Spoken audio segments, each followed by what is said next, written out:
Oke, Assalamualaikum warahmatullahi wabarakatuh.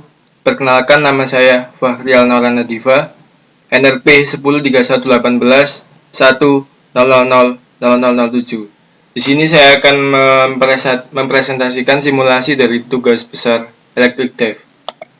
Pertama, kita akan menuju soal nomor 3. Di sini saya menggunakan software PSIM untuk merangkai simulasi dari soal nomor 3. Di sini kita membutuhkan 3 pasal sinusoidal voltage source yang mempunyai tegangan 380 volt. Kemudian kita menggunakan probe voltage sebanyak 3 kali yang kita inisiasi dengan nama V1, V2, dan V3. Di sini terhubung dengan fase 1, fase 2, dan fase 3. Dan kita menggunakan rangkaian penyarah yaitu dioda sebanyak 6.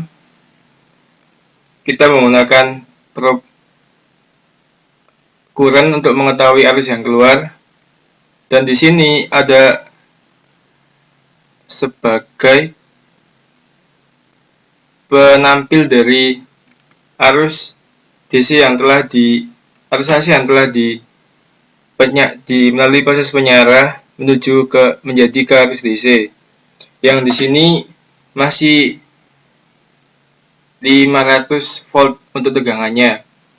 Dan setelah itu akan melalui rangkaian step down yang terdiri dari MOSFET, kemudian dioda, kapasitor, induktor, dan resistor.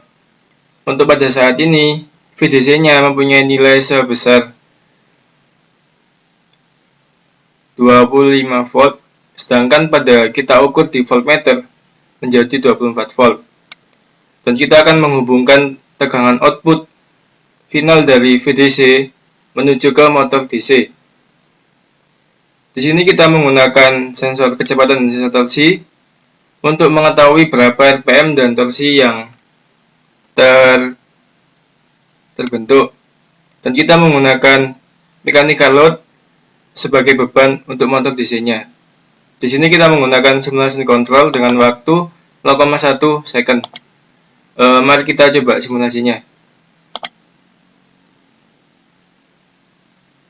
Pertama-tama saya akan menampilkan dari 3 fase terlebih dahulu. Dan ini adalah hasil dari 3 fasenya. Kemudian saya akan menampilkan I total.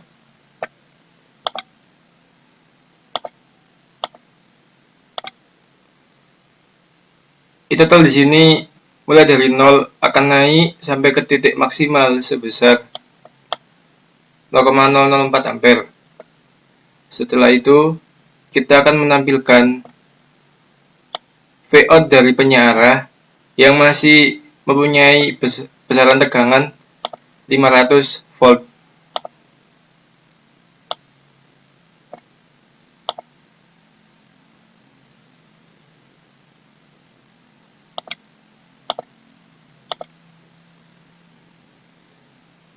Pada V4 ini sudah terbentuk arus DC, tapi tegangannya masih 500 volt, dan itu apabila disambungkan ke motor DC shunt akan meledak.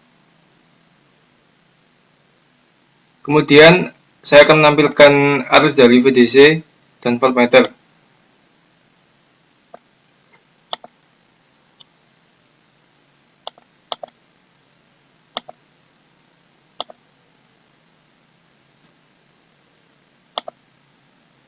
Bisa kita lihat bahwa arus VDC lebih besar daripada voltmeter, dan ini terjadi karena ada resistansi dari resistor yang terdapat pada sebelum VDC. Dan untuk mengetahui nilai real dari tegangan output yang keluar, kita menggunakan voltmeter yang tegangannya bernilai 24,4 sekian volt. Kemudian kita akan mengetahui besaran RPM dan torsi dengan menampilkan grafik ini.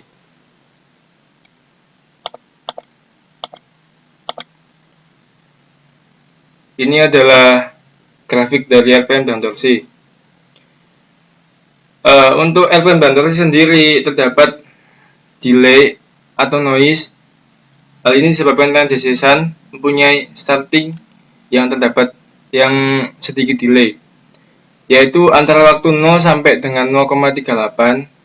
Kemudian torsinya akan stabil di nilai 4 dan RPM-nya akan menaik mulai dari 0 sampai dengan 6, sekian. Torsi sendiri mempunyai nilai maksimal tergantung dengan nilai gain. Di sini saya memberikan nilai gain 4 supaya bisa terlihat torsinya, dan torsinya akan mengikuti dari nilai gain. Oke, sekian simulasi dari rangkaian PSIM untuk misal nomor 3. Selanjutnya saya akan membahas tentang simulasi rangkaian untuk soal nomor 4. Pada soal nomor 4, kita menggunakan solar panel yang mempunyai daya 260 watt power yang kemudian akan digunakan untuk mengisi baterai 24 volt sebanyak 4 buah. Di sini saya menggunakan 3 buah karena supaya tidak terlalu ke bawah rangkaiannya. Tapi pada dasarnya keempat baterai dirangkai paralel, yaitu mempunyai tegangan yang sama, hanya saja merubah arusnya. Ini adalah rangkaian pengisian baterai dengan sumber tegangan dari solar panel. Kemudian arus dari baterai akan menuju ke rangkaian inverter.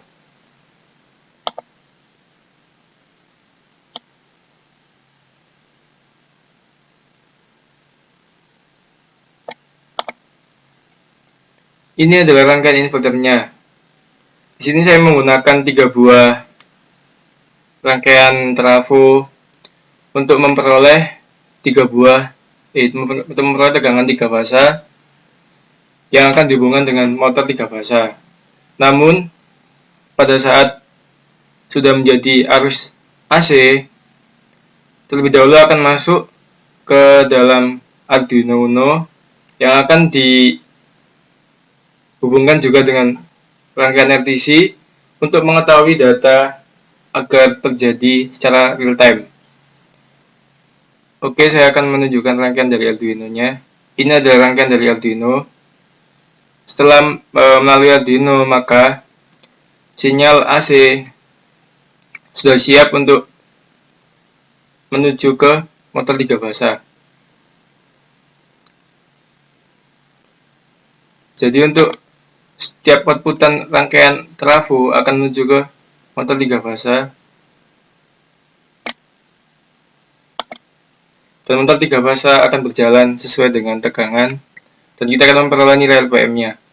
Mohon maaf, saya tidak bisa merun simulasi ini dikarenakan waktunya terlalu mepet dan juga kemarin terdapat program yang error saat membuka Proteus ini. Terima kasih. Sekian presentasi simulasi soal nomor 3 dan nomor 4 dari saya. Atas kesalahannya, saya meminta mohon maaf yang sebesar-besarnya. Wassalamualaikum warahmatullahi wabarakatuh.